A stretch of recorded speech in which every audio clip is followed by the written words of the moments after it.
আপনি কি মনে করেন কুমিল্লা মানেই শুধু শালবন বিহার আর রসমালাই?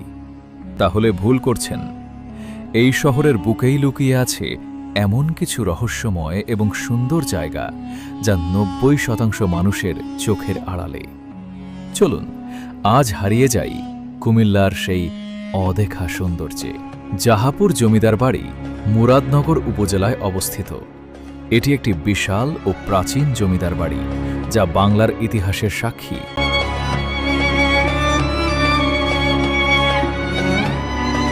চণ্ডীমুড়া মন্দির লালমাই পাহাড়ের চূড়ায় অবস্থিত এটি প্রাচীন হিন্দু মন্দির। এখান থেকে আশেপাশের সুন্দর দৃশ্য দেখা যায়। ময়নামতি রানীর কুঠি, স্থানীয়দের কাছে এটি রানীর বাংলা নামে পরিচিত। এটি কোটবাড়ি এলাকায় ওয়ার সিমেট্রির খুব কাছে, অথচ পর্যটকদের ভিড় কম থাকে। ইটাখোলা মুড়ারুপ্পান মুড়ার ঠিক বিপরীতে অবস্থিত এটি একটি প্রাচীন বৌদ্ধ স্তূপ ও বিহারের ধ্বংসাবশেষ। নবশালবন বিহার কোটবাড়ি এলাকায় অবস্থিত। এটি তুলনামূলক নতুন প্রত্নতাত্ত্বিক নিদর্শন যা খনন করে বের করা হয়েছে। গোমতী নদীর পাড় কুমিল্লা শহরের পাশ দিয়ে বয়ে যাওয়া গোমতী নদীর পাড়। বিশেষ করে বিবির বাজার এলাকাটি বিকেলে হাঁটার জন্য চমৎকার।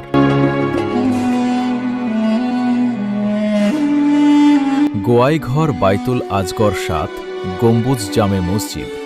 ৭ গম্বুজ বিশিষ্ট এই মসজিদটি অনন্য স্থাপত্যের নিদর্শন। রূপসাগর পার্ক শহরের কোলাহল থেকে দূরে প্রকৃতির মাঝে সময় কাটানোর জন্য এটি শান্ত জায়গা।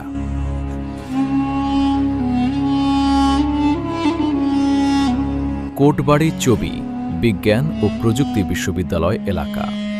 এই এলাকার আশেপাশের পাহাড় ও সবুজ প্রকৃতি খুবই মনোরম।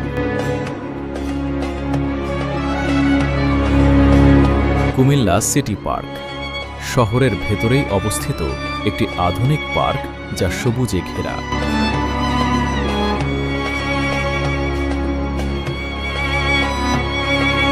সবাই যা দেখে তা তো দেখাই হলো, কিন্তু যা কেউ দেখেনি তা দেখার আনন্দই আলাদা।